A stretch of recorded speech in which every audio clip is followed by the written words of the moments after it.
네, 지난 시간을 통해서 한번 제가 말씀드렸던 것 같은데요. 여전히 좀 궁금점도 많고 잘 모르시는 것 같아서 다시 한번 말씀드립니다.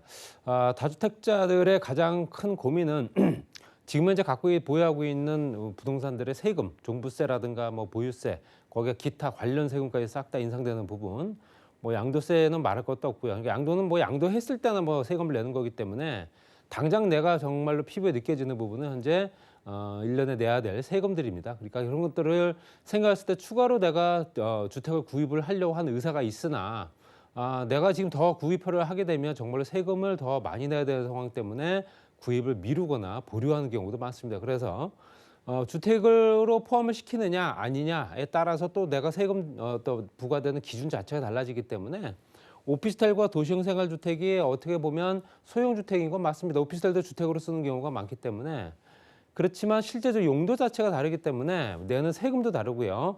또 일반 용도로 쓰게 되면 또 현재 주택수에 포함이 되지 않는 오피스텔도 있기 때문에 그런 부분 한번 꼼꼼히 한번 따져보겠습니다. 일단 근거 법령으로 한번 보게 되면 도시형 생활주택은 주택이기 때문에 당연히 주택법에 적용을 받습니다. 그래서 공동주택으로 불리는 건축물은 다 들어간다 보시면 될 것 같고요. 도시형 생활주택은 이제 공동주택이기 때문에 혼자 사는 단독주택이 아니지 않습니까? 그렇기 때문에 도시형 생활주택뿐만 아니라 연립, 뭐 단지형 다세대 뭐 다 들어가는 거겠죠. 다가구도 포함되는 거고요.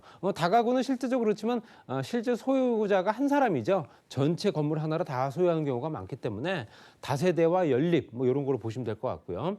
이 위로 가게 되면 이제 아파트가 되는 거고요. 전체적으로 이제 저층 단지로 현재 5층 미만 정도가 다 대부분이다 보시면 될 것 같습니다. 그리고 오피스텔 같은 경우도 현재 법령 자체가 아까 말씀드린 대로 도시형 생활주택은 주택법. 그래서 오피스텔은 실제적으로 업무를 겸한 어떤 형태로 가기 때문에 건축법에 해당됩니다. 건축법에 현재 저촉을 받는다. 그래서 건축법에 의해서 건립이 된 건축물이다. 적용되는 법령 사항이 다르기 때문에 부과되는 세금 기준도 다르다 이렇게 보시면 될 것 같습니다. 그래서 실제적으로 도시형 생활주택부터 먼저 말씀드리면 용도와 규모별로 차이봤을 때 연립주택이라고는 많이 아실 겁니다. 이렇게 단지형으로 해서 4, 5층짜리가 여러 동이 이렇게 몰려있는 거 보실 수 있을 테지만 대부분 다 오래된 노후된 단지들이 많죠. 그래서 한 개동 바닥 면적을 660평방미터로 초과되는 부분을 이제 연립주택이라고 이제 명명하는 거고요. 바닥 면적을 하는 연면적이죠. 각 층의 면적을 합친 면적이 200평을 넘어가게 되면 연립주택이 되는 거고요. 대부분 다 5층 이하입니다. 그렇지만 이제 건축 심의를 통과하게 되면 6층까지 올리는 경우도 있다. 한 층을 더 올릴 수 있는 조건도 지역에 따라 그 용도에 그 지역의 여건에 따라서 다르다 보시면 될 것 같고요. 단지형 다세대는 이제 면적이 차이가 납니다. 연립 같은 경우는 660m가 60평방미터가 초과되는 것들 이런 걸 연립주택을 하고 그 미만 660평방미터 미만일 경우에는 무조건 다세대 주택으로 갑니다. 그래서 200평을 전체 연면적 각 층의 면적이 200평을 초과할 수가 없는 게 다세대 주택이고 이 또한 5층 이하의 주택이 대부분이고요. 현재 실제적으로 보게 되면 필로티 주차장과 현재 각 층마다 4개 층이 있는 것. 그러니까 총 층수가 5층이 되는 거죠. 이 형태로 간다라고 보시면 될 것 같고요. 이것 또한 건축위원회 심의 허가 시에는 한 층을 더 올릴 수 있는 6층을 지을 수 있다. 이렇게 보시면 될 것 같고요. 거기 이제 원룸형도 있죠. 혼자 사는 사람들의 작은 면적을 나타내는 부분. 세대별 전용 면적이 50평방미터 이하, 15평 미만이고요. 욕실 및 부엌이 있는 주택이다. 이렇게 법령상으로 들어가 있습니다. 그래서 원룸형 주택은 욕실 및 보일러실을 제외한 하나의 공간으로 구성되지만 30평방미터, 9평 이상은 2개의 공간으로 구성이 될 수 있다. 불량 원룸이라고 들어보셨을 겁니다. 그래서 실제적으로 현재 오픈되어 있는 전체적으로 하나의 공간이 아니라 별도의 공간, 방의 공간이 따로 있는 거를 이제 1.5룸이다. 아니 불량 원룸이다. 이렇게 얘기를 하는 겁니다. 그래서 일반 다세대 주택과 달리 지하층 세대가 구성이 안 된다. 지하층 세대는 구성을 할 수가 없는 부분이기 때문에 단지형과 단지형 다세대, 단지형 연립, 그다음에 원룸형 이런 형태로 현재 5층 미만의 저층 단지는 대부분 다 이런 형태로 띄고 있다. 오래된 것들은 다가구 주택들도 포함되어 있는 거고요. 우리가 알고 있는 상가주택도 실제적으로 보게 되면 어떻게 보면 단지형 다세대라고 보시면 될 것 같습니다. 그래서 실제적으로 1층에는 이제 상가가 있고 그 2층, 3층, 4층까지는 현재 주택으로 구성이 되어 있는 그런 형태로 가는 경우가 많기 때문에 이렇게 그 지역의 용도에 따라서 다른 용도로 쓸 수 있는 여건들도 만들어진다 보시면 될 것 같고요. 이런 형태로 간다는 건 이제 참고하시면 될 것 같습니다. 그 오피스텔 같은 경우는 일반 오피스텔이 있고 그다음에 우리가 알고 있는 아파텔이 있습니다.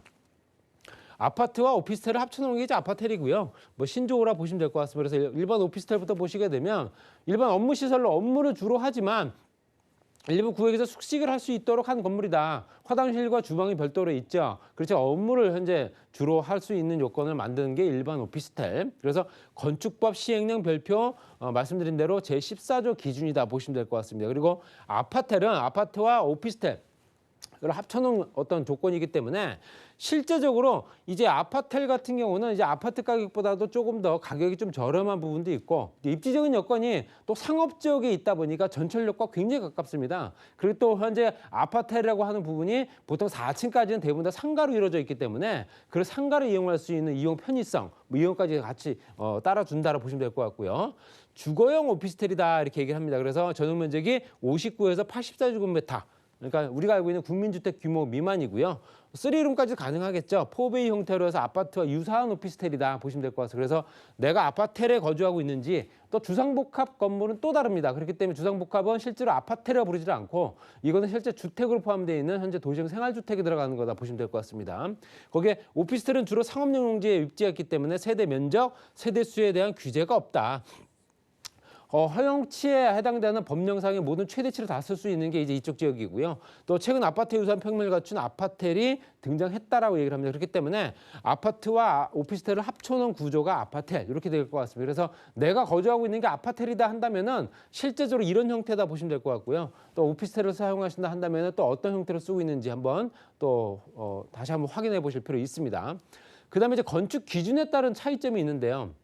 우리가 도시형 생활주택과 오피스텔 봤을 때 발코니 같은 경우는 도시형 생활주택은 있습니다. 있는 걸 확장을 하죠. 확장 발코니라고 들어보셨을 겁니다. 그래서 내부 공간에서 확장할 수 있는 면적이 별도로 있습니다. 그래서 그 면적까지 확장을 하게 되면 실사용 면적이 보통 더 늘어나겠죠. 우리가 알고 있는 현재 실제 도시형 생활주택, 다세대 주택 같은 경우가 보통 12평 정도가 실전용 면적이 나옵니다. 투룸의 경우가요. 그렇지만 확장된 면적까지 합쳤을 때 12평이기 때문에 등기부 등본상에 되어 있는 등기 면적 같은 경우는 보통 8평 정도가 대부분이다 보시면 될 것 같고요. 그렇게 돼서 이건 불법이 아닙니다. 그래서 확장할 수 있다. 그렇지만 오피스텔에 바깥쪽 공간에 확장할 수 있는 발코니가 있는 건 안 보셨을 겁니다. 그래서 대부분 다 창문으로 다 돼 있고요. 발코니가 없죠. 설치도 안 되는 거고요. 난방시설은 붙박이 가구 설치 공간까지도 난방시설이 필요하다는 게 도시형 생활주택의 법령에 들어가 있고요. 전용 면적이 85제곱미터 초과가 되게 되면 바닥 난방이 안 된다. 보통 이제 주거용 오피스텔 같은 경우는 보통 바닥 난방을 현재 배제를 시킵니다. 그렇지만 실제적으로 바닥 난방은 대부분 다 설치가 다 되고요. 그렇지만 전용 면적이 85제곱미터 초과가 되게 되면 바닥 난방이 금지가 된다는 법령은 존재한다 보시면 될 것 같습니다. 그리고 출입구는 복합용도 건축 시 주거시설 보호리에 출입구를 따로 별도로 분리하는 경우는 있습니다. 그래서 실제적으로 이제 1, 2층에 올라가는 출입구와 3, 4층에 올라가는 출입구 별도로 있는 다세대나 단지형 연립도 꽤 많다 보시면 될 것 같고요. 오피스텔 같은 경우는 당연히 오피스텔 전용 출입구가 따로 있죠. 우리가 알고 있는 상가와 오피스텔이 겸한 건물을 가게 되면 지하주차장 가게 되면 주차장, 상가 시설로 들어가는 현재 엘리베이터 출입구와 현재 오피스텔 들어가는 출입구가 다른 걸 보실 수 있습니다. 그렇기 때문에 주거 전용으로 실거주자 용도로 쓰는 오피스텔 용도의 현재 출입구 또 현재 상가를 이용하기 위해 들어온 사람들을 이용한 상가 출입구가 별도로 있다 보시면 될 것 같고요.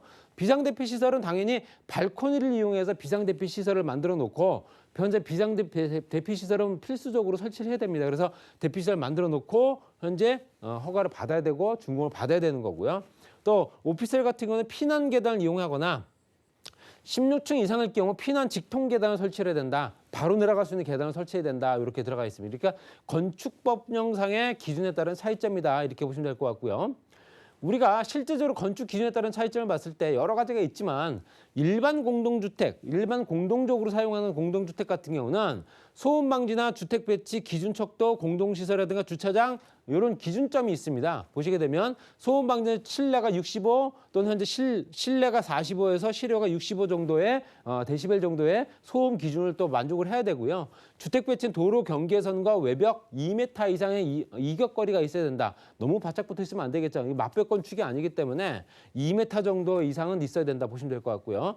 기준 속도는 보통 한 층 높이는 2m 40 정도로 보시면 될 것 같습니다. 한 층의 공간 높이 2m 40 미만, 더 높아지면 안 되고요. 높아질 수는 있으나 실질적으로 그렇게 높게 짓는 경우는 없죠.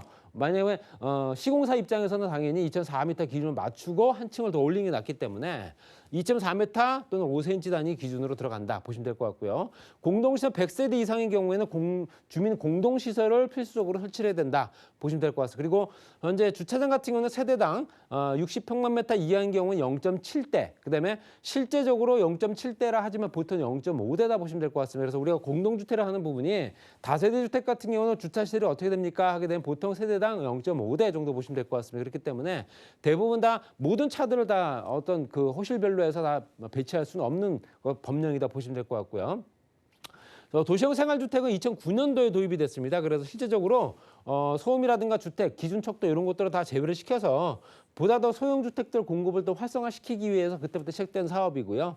공동시설 원룸형과 다세대 이런 것들 기본적으로 건축 규제라든가 이런 부분들을 완화하는 조건으로 아무래도 설치할 수 있게끔 만들어주고, 또 실제적으로 0.6대 기준이긴 하나 전용 면적 30평방미터 미만, 대부분 다세대 주택이 30평방미터 미만이죠. 전용 면적이.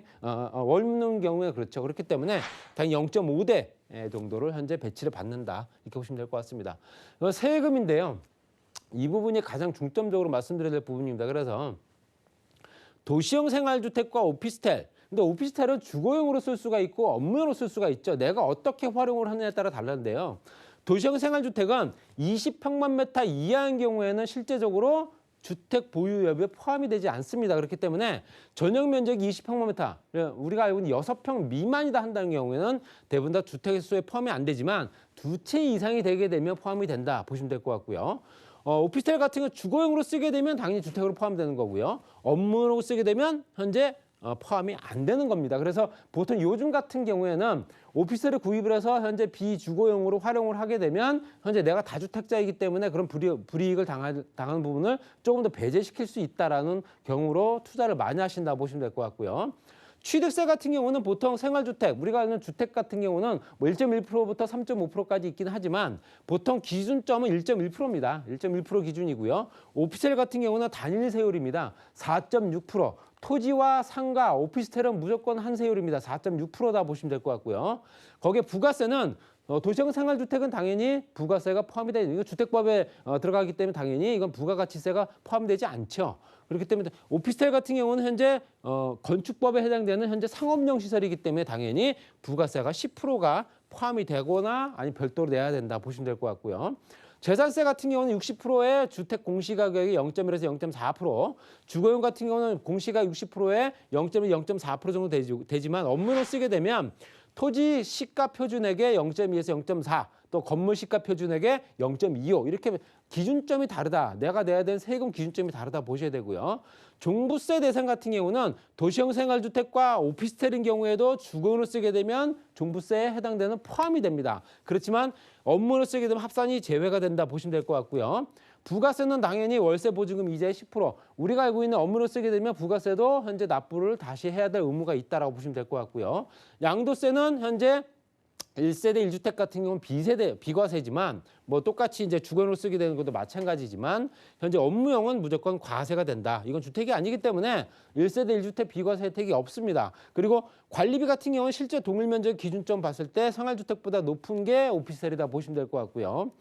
주거용, 업무용, 오피스텔 과세 당국의 판단 기준은 주민등록이 되어 있으면 주거용이다. 세입자가 주민등록 주소를 옮겨놨으면 이건 주택으로 쓰는 거다 보시면 될 것 같고요. 사업자 등록이 되어 있으면 업무용이다. 이렇게 판단하는 겁니다. 그리고 현재 통화량, 전기료, 공과금 영수증으로 판단을 한다. 이렇게 말씀드릴 수 있습니다.